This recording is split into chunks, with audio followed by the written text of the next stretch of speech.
বিশ্ব নবীর পথ চিরশান্তির পথ, অশান্ত বিশ্বে তুমি রহমত।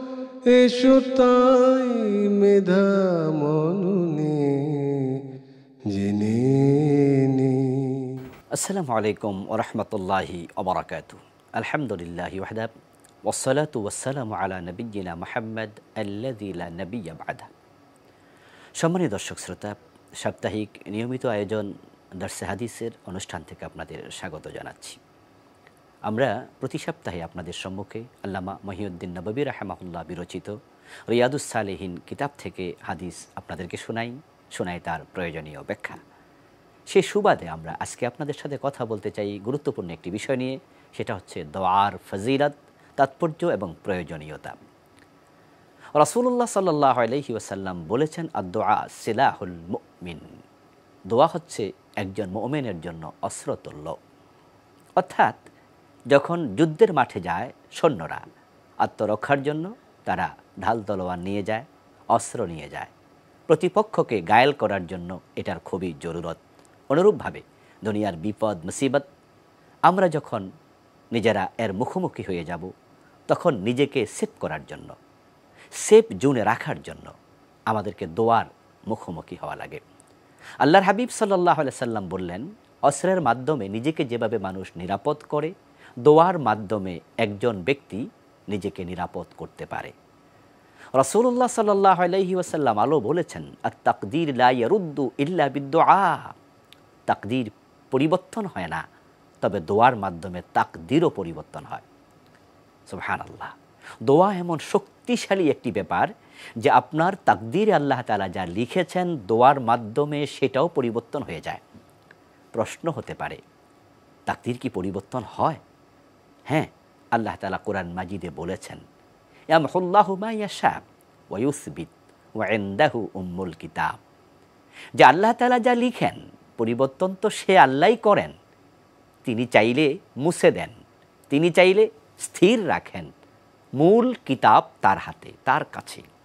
এজন্য মানুষ যখন আল্লাহর কাছে কিছু বলেন আর আল্লাহ তাআলা যখন এই বিষয়টা কবুল করেন, তখন তিনি চাইলে ইয়ামহুল্লাহু মা ইয়াশা। কোরআনে আল্লাহ বলছেন, আমি আল্লাহ চাইলে আমি মুছে দেই। ওয়া ইউসবিতু, আবার তিনি যখন চান কোনো বিষয় তিনি পরিবর্তন করবেন না, তখন তিনি সেটাকে স্থির রাখবেন। এটা তার ইচ্ছা। ওয়া ইনদাহু উম্মুল কিতাব, মূল কিতাব, মূল তাকদীর তার কাছে।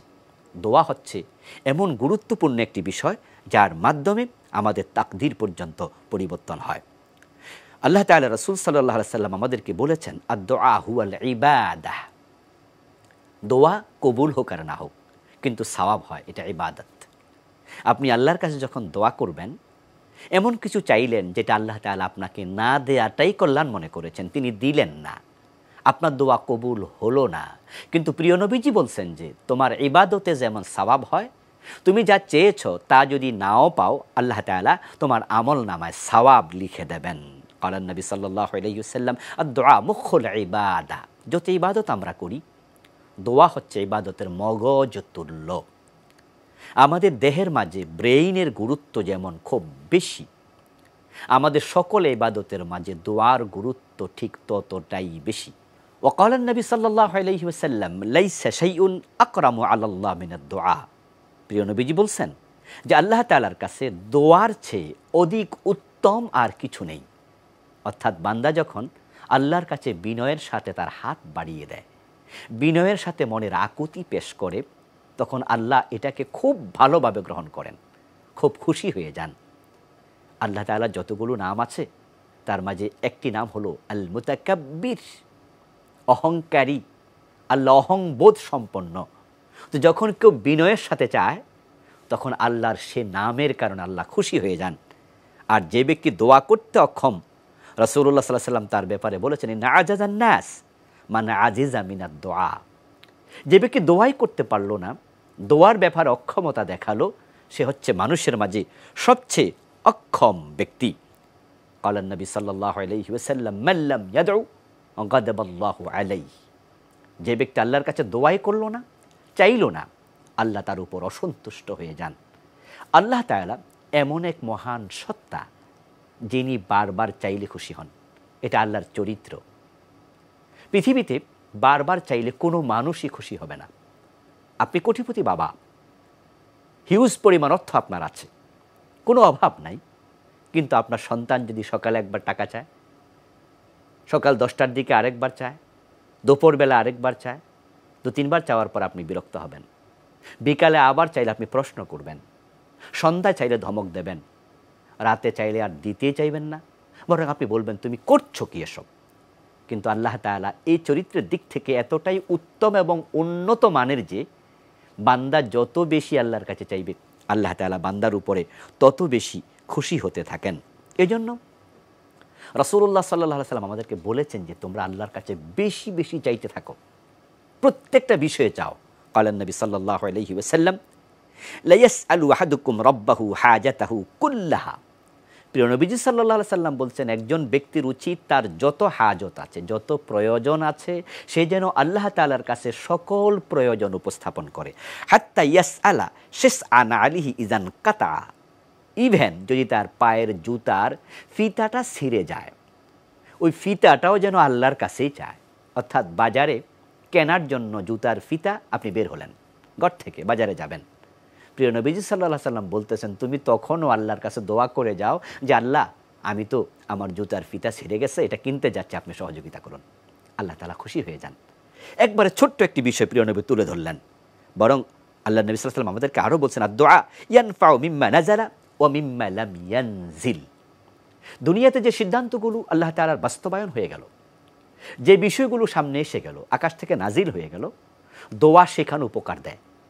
আপনি অসুস্থ হয়ে গেলেন, আপনি দোয়া করুন, অসুস্থতা চলে যেতে পারে।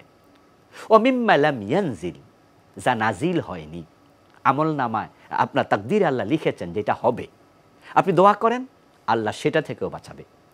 রাসূলুল্লাহ সাল্লাল্লাহু আলাইহি সাল্লাম যেটা বুঝালেন এই হাদিস দিয়ে, অর্থাৎ যা নাজিল হয়েছে দোয়া করলে তাতে উপকার।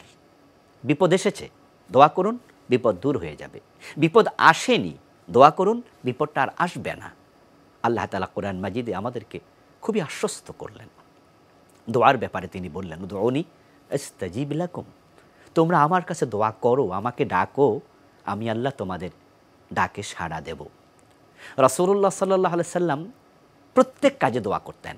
আপনারা জানেন, আমরা জানি, তিনি যখন বিপদে পড়তেন সাথে সাথে তিনি সালাতুল হাজতে দাঁড়িয়ে যেতেন, নামাজে তিনি দাঁড়িয়ে যেতেন।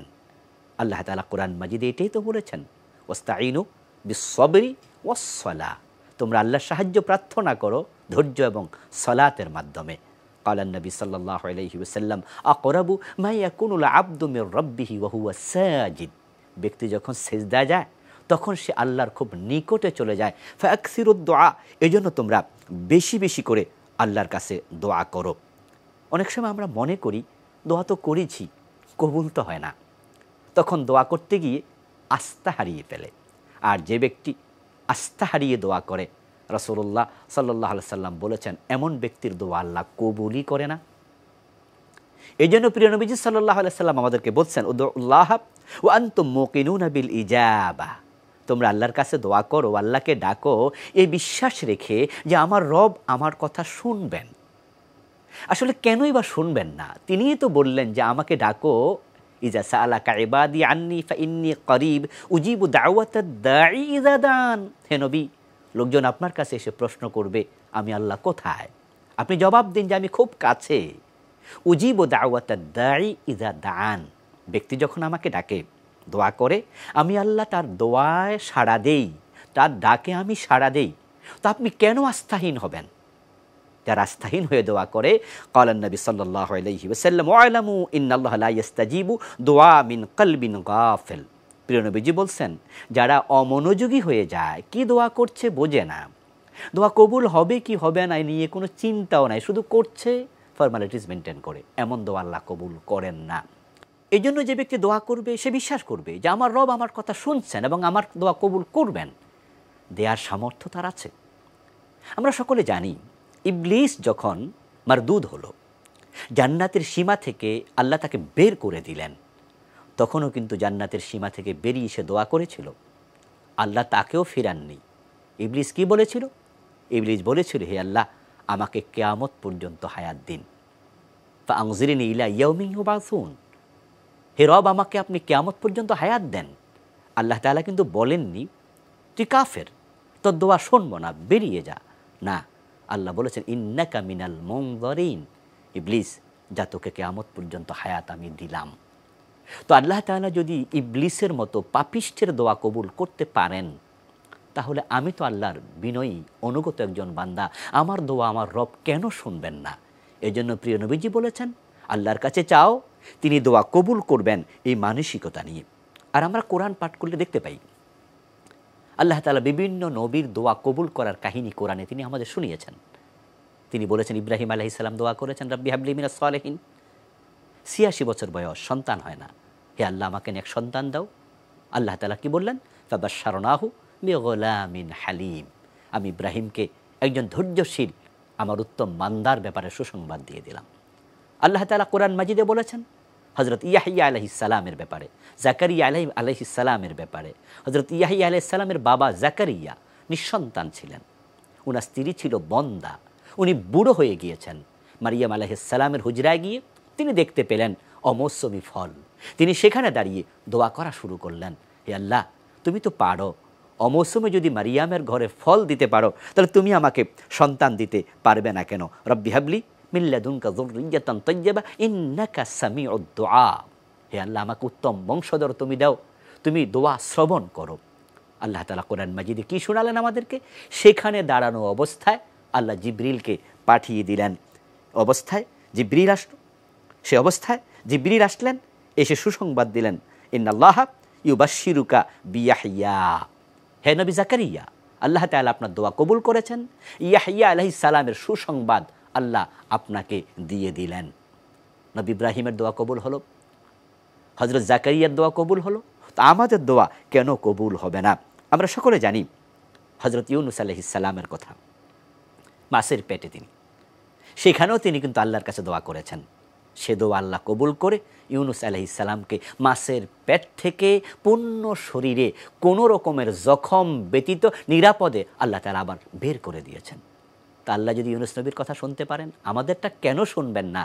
বরং আল্লাহ তাআলা কোরআন মাজিদে বলছেন ফালাউলা আন্নাহু কানা মিনাল মুসাব্বিহিন লালাবাসা ফি বাতনিহি ইলা ইয়াউমিন ইউবাসুন, যদি ইউনূস আলাইহিস সালাম মাছের পেটে আল্লাহ তাসবিহ পাঠ করে না বলতেন লা ইলাহা ইল্লা আনতা সুবহানাকা ইন্নী কুনতু মিনাজ জালিমিন, তাহলে মাছের পেটে কিয়ামত পর্যন্ত তাকে থাকতে হতো, আমি তাকে বের করতাম না। কিন্তু যখন ইউনূস আলাইহিস সালাম আল্লাহর কাছে দোয়া করলেন, আল্লাহ খুশি হয়ে গেলেন, মাছের পেট থেকে ৪০ দিন পরে উনাকে আল্লাহ তাআলা মুক্ত করে দিলেন। আমরা অনেকেই সামান্য বিপদে পড়ার পরেই হতাশ হয়ে যাই। না বলেছি তো, বললাম তো, চাইছি তো, দোয়া করেছি, নিজেরটা কবুল হয়নি, হুজুরকে দিয়ে করিয়েছি, কিন্তু কবুল হয় না, এই জন্য এখন আর দোয়াই করে না। আল্লাহ তাআলা এমন ব্যক্তিদেরকে পছন্দ করেন না। আপনার দায়িত্ব, আমার দায়িত্ব হলো আল্লাহর কাছে চাইতে থাকা। আল্লাহ তাআলা কখন দোয়া কবুল করবেন এটা আল্লাহর ইচ্ছা, ফাআলুল লিমা ইউরিদ। হযরত আইয়ুব আলাইহিস সালামের মতো আল্লাহর এত বড় নবী, যদি আল্লাহ উনাকেও 18 বছর পর্যন্ত অসুস্থতা দিয়ে রাখেন, আর আপনি 2 দিন 4 দিন অসুস্থ থেকে হতাশ হয়ে দোয়া করা বন্ধ করে দিলেন, এটা কি ঠিক হলো? সামান্যতে আপনি ভরকে গেলেন, ধৈর্যহারা হয়ে গেলেন। এই জন্য তো আল্লাহ তাআলা কোরআন মাজিদে বলছেন ইন্নাল্লাহা মা'আস সাবিরিন, যারা ধৈর্য ধারণ করে আল্লাহ নিজে তাদের সঙ্গী হয়ে যান। এবং আমরা যে কষ্টগুলো পাই, দোয়া কবুল হতে একটু সময় লাগে, এর মাঝখানে যে কষ্ট, আমরা কি এর রেজাল্ট পাবো না? রাসূলুল্লাহ সাল্লাল্লাহু আলাইহি সাল্লাম তো বলেছেন, যদি কোনো মুমিন ব্যক্তির গায়ে একটি কাঁটা বিদ্ধ হয়, আল্লাহ তাআলা তার বিনিময়ে তার আমলনামার গুনাহ মাফ করে দেন। একজন মুমিন ব্যক্তি কোনো বিপদ মুসিবত পায় না, যে বিপদ মুসিবতের পরিবর্তে আল্লাহ তাআলা তার গুনাহ মাফ করেন না। আল্লাহর সুন্নাহ হচ্ছে আল্লাহ তাআলা মানুষের দোয়াকে 3 ভাগে ভাগ করেন। একটা তাৎক্ষণিক কবুল করেন, আরেকটাকে আল্লাহ আখিরাতের জন্য জমা করে রাখেন, আরেকটাকে আল্লাহ কবুল করে দুনিয়া আখিরাতে রেজাল্ট দেখান না, ওই দোয়ার পরিবর্তে আল্লাহ বিপদ মুসিবত মাফ করে দেন। قال النبي صلى الله عليه وسلم ما من مسلم ينصب وجهه لله في مسألة إلا أعطاها إياه।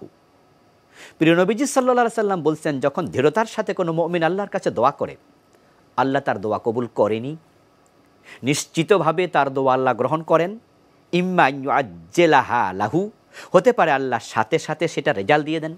আপনি বললেন যে আল্লাহ আমি এটা চাই, আর আল্লাহ বললেন দিলাম, সাথে সাথে পেয়ে গেলেন। ও ইম্মা আইয়ুদ্দাখিরাহা লাহু, হতে পারে আল্লাহ সেটা আপনার জন্য আখেরাতে দেবেন, তিনি জমা করে রাখেন।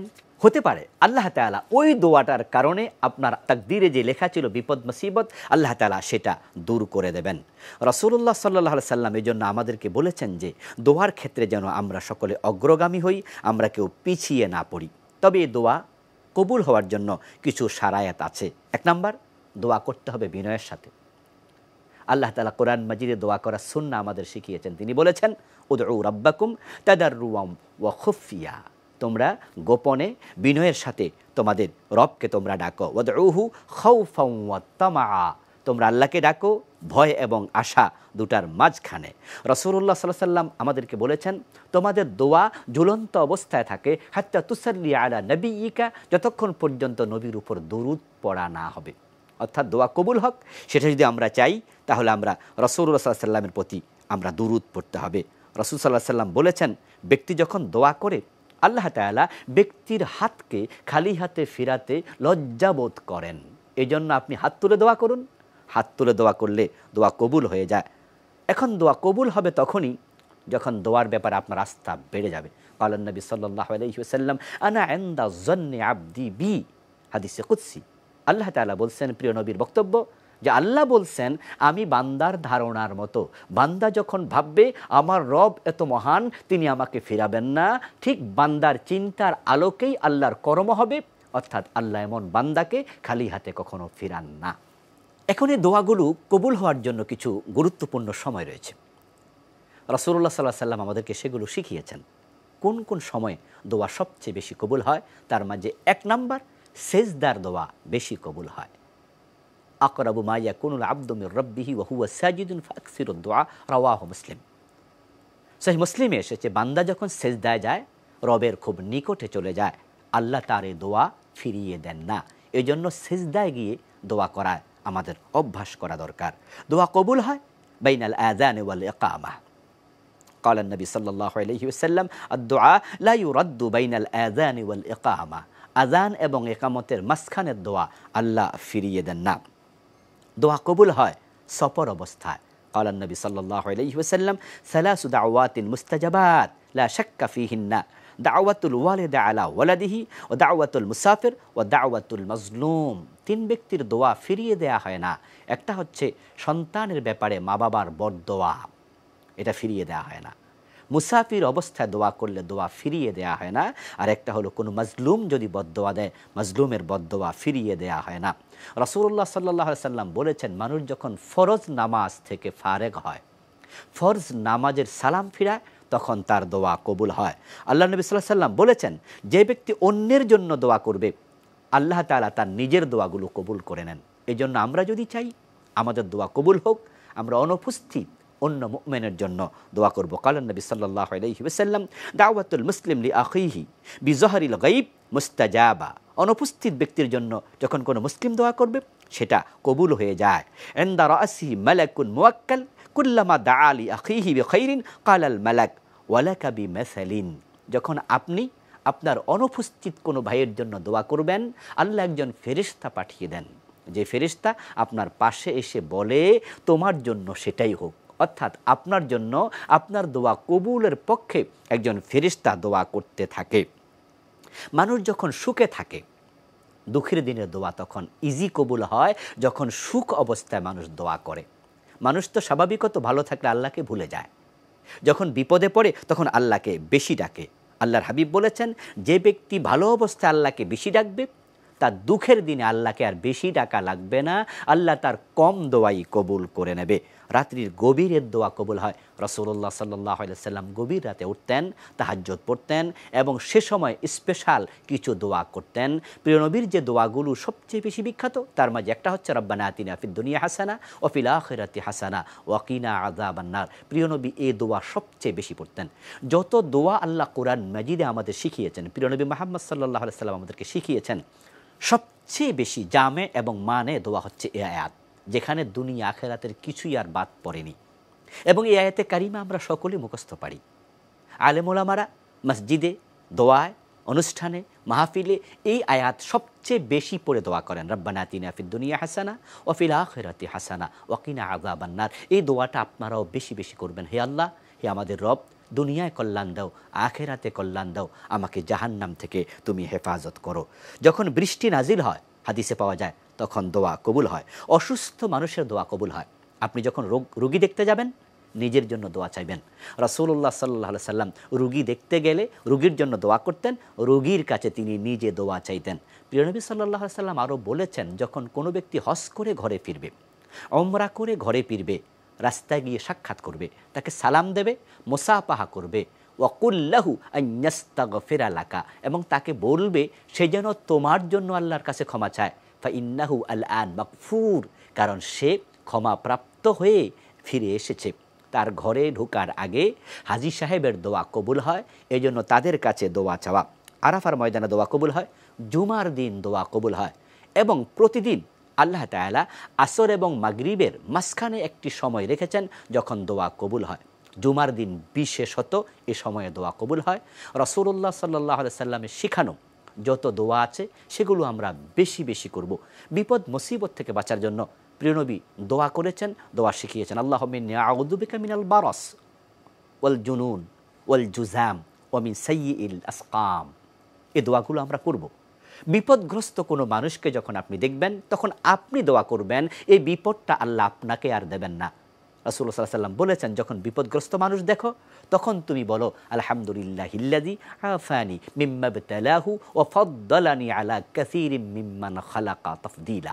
এই দোয়াটা যদি আপনি করেন, তাহলে এই সমস্যাটা আল্লাহ আপনাকে আর দেবেন না। এখন দোয়া কবুল হওয়ার জন্য আরও কিছু শর্ত আছে। 1 নাম্বার ইখলাস, 2 নাম্বার হালাল জীবিকা গ্রহণ, 3 নাম্বার সীমালঙ্ঘন না করা, 4 নাম্বার এবং দোয়ায় তাড়াহুড়া না করা, 5 নাম্বার যে দোয়া আপনি করছেন সেটা অন্তঃকরণ দিয়ে অনুধাবন করা। আপনি হারাম খাইবেন আর দোয়া করবেন, দোয়া কবুল হবে না। কাবার অঙ্গনে গিয়ে দোয়া করলেও কবুল হবে না।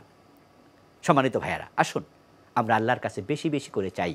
দেয়ার ক্ষমতা তার আছে। আল্লাহর কাছে চাইলে আল্লাহ দেন, এবং যিনি চায় তার উপর খুশি হন।